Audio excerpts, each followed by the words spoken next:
Shalom Aleichem, on est dans Tomer Devorah, le 8e chapitre. On a parlé hier au niveau de Tomche Deoraita, ceux-là qui tient la Torah. Maintenant, on va parler aujourd'hui au niveau de ceux-là qui étudient la Torah. Shilmad Mikol Adam, Kedirtiv Mikol Melameda Iskalti, d'étudier de tout le monde. Comme c'est écrit dans Tehillim, de tout j'apprends. Même d'une fourmi, comme il dit Shlomo HaMelech, Atzel lechel nemala, celui-là qui est Atzlan. Atzlan, ça veut dire que lui, il est feignant. Va voir la fourmi. Combien elle vit la fourmi? 6 mois. Et qu'est-ce qu'elle fait? Elle va, elle revient, elle va, elle revient, elle va, elle revient. Elle emmène pour la reine. Elle emmène tout ce qu'il faut pour la reine. Et quand même, elle n'arrête pas. Jamais elle arrête. On voit qu'on doit apprendre même aussi de la fourmi. On doit apprendre aussi du chat, comment lui, il couvre maintenant ses besoins, etc., etc. On doit apprendre de tout le monde. Plus forte raison, apprendre des êtres humains qui sont corrects. Qui aiment la Torah, même toi, quand tu étudies la Torah, quand tu veux apprendre, tu apprends de tout le monde. Même de ton prochain. Rav Ovadia, lui, on a raconté que lui, quand il parlait dans les Beit Knesset, il prenait des halonim. Halonim, ça veut dire des petites feuilles là. Ils apprennent des chidush Torah. On lui disait, mais qu'est-ce que tu as besoin? Rabbeinu, c'est plein, Baruch Hashem, c'est plein de Torah. Il dit, non, peut-être il y a un chidush que moi, je ne sais pas, et là je vais apprendre là maintenant. Qui est la Torah, Mishtalemet etzel Rav Ehad. Parce que là, tu veux maintenant t'améliorer dans la Torah, ça ne suffit pas que tu vas rien que chez un Rav. Va chez un Rav, mais après, tu changes un peu. Et Kevan Sheuna Sa Talmid Lakol, puisque maintenant il devient un Talmid de tout le monde. Regardez comment ça s'appelle Talmid Chacham. Pourquoi il s'appelle Talmid Chacham? Talmid Chacham, même que maintenant il est Baruch Hashem, il a 60 ans. Il connaît, il sait étudier. Quand même, il est Talmid. Il étudie. Même que lui, que c'est un Rav, il donne des shiurim.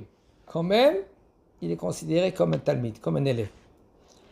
Zochel Yod Merkava, et là, suite à cela, il devient maintenant Merkava, ça veut dire une charrette, ça veut dire, vous savez, un homme, comment lui se comporte, comment lui, il s'abaisse, et bien la Shekhinah, elle réside sur lui. La Shekhinah, maintenant, elle est, et là, maintenant, tu vois que sa vie, elle est comme il faut.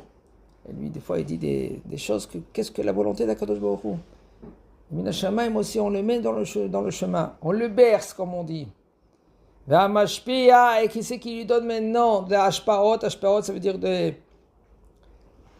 lumières d'en haut. C'est Netzach Od et la Tiferet. Que c'est la Torah, Mashpia, Alav Torah, ou Madrigat Tiferet. Et puisque maintenant, quand lui étudie, vous savez combien de gens ils étudient la Torah, et des fois ils font des pshatim, des faux pshatim. C'est-à-dire que maintenant ils interprètent une halakha ou ils interprètent une gemara.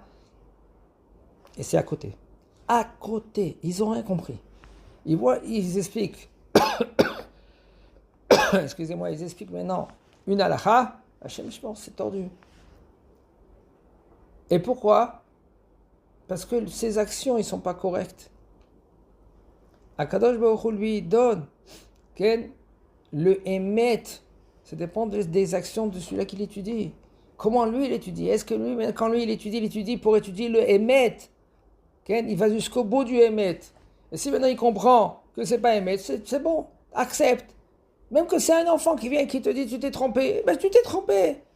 Ça peut arriver à tout le monde que de se tromper. T'es pas un ange. Et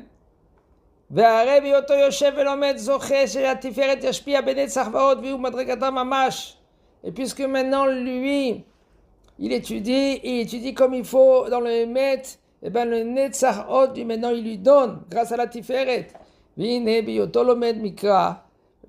Puisque maintenant lui il va étudier la Mikra, alors lui maintenant c'est le côté droite. C'est le Netzach. Après, Yeshlo Yahas Pati, la Netzach. Voilà, le Netzach, maintenant c'est lui qui te donne directement cet Ashpa'a. Et quand maintenant lui il va étudier la Mishnah, ça c'est le côté gauche, c'est le Hod.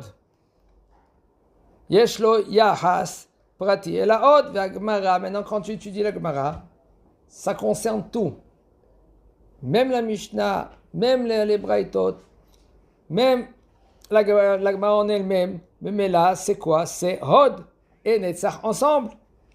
Et puisque maintenant c'est Netzach et Hod ensemble, je me viens les dîners à Mishnah. La Gemara, qu'est-ce qu'elle fait? Elle a même des preuves. La Gemara, elle est mélangée de Mishnah, Braïta, et la Gemara, les Amoraïm. Et là, maintenant, il arrive au Tikkun. Tikkun, ça veut dire que vraiment, vraiment à la réparation. Ça dépend de chacun, comment lui, il étudie la Torah.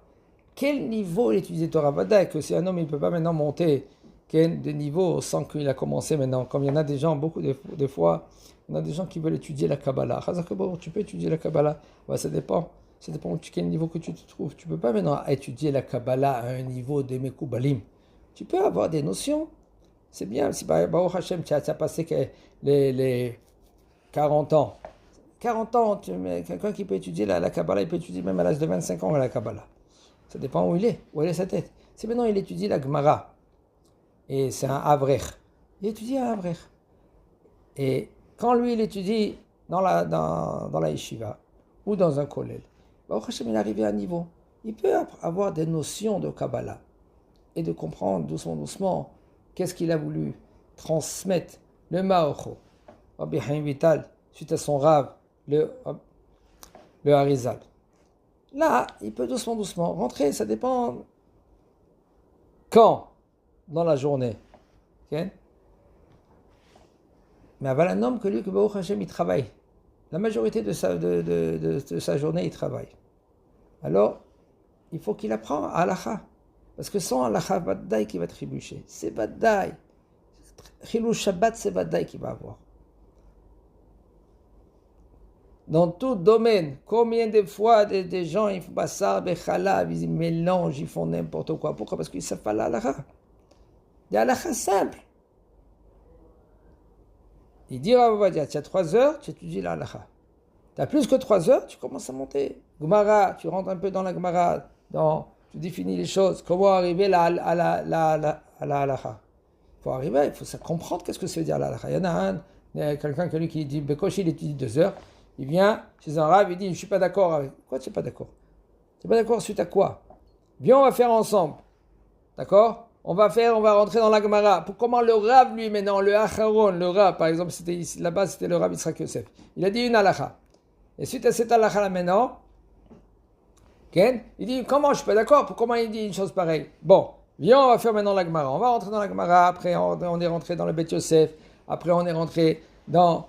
Maran HaShulchan Aruch, comment lui il a tranché. Après que Maran HaShulchan Aruch il a tranché, vient le Ekut Yosef, et lui il va trancher maintenant la halakha. Selon nous, selon notre niveau à nous, selon notre dor à nous, est-ce qu'on doit faire, là-bas c'était au sujet de Yeruv Tafshilin, est-ce qu'il faut, un homme lui maintenant il a cuit tout, pas besoin de faire à manger, okay? Quand c'est la veille de Shabbat, parce qu'il a cuit tout avant Shabbat, et maintenant, il doit allumer rien que les bougies. Est-ce qu'il doit faire maintenant la bracha quand lui maintenant il fait Yeruv Tafshilin, oui ou non? C'est pas évident. C'est pas le droit de faire la bracha si c'était rien que pour les bougies, pour allumer les bougies. Et la reine, c'est pas évident. C'est pour ça qu'il faut rajouter encore pendant la veille de Shabbat de préparer quelque chose. De cuire un petit œuf, ou machin gazé, rien que pour faire quelque chose, comme ça tu pourras faire la bracha, sinon c'est un problème de faire ça fait bracha le batala, parce que la majorité des poskim qui disent que tu n'as pas le droit de faire la bracha seulement si maintenant tu vas allumer, tu vas préparer les bougies pour le Shabbat. Chazak Baruch.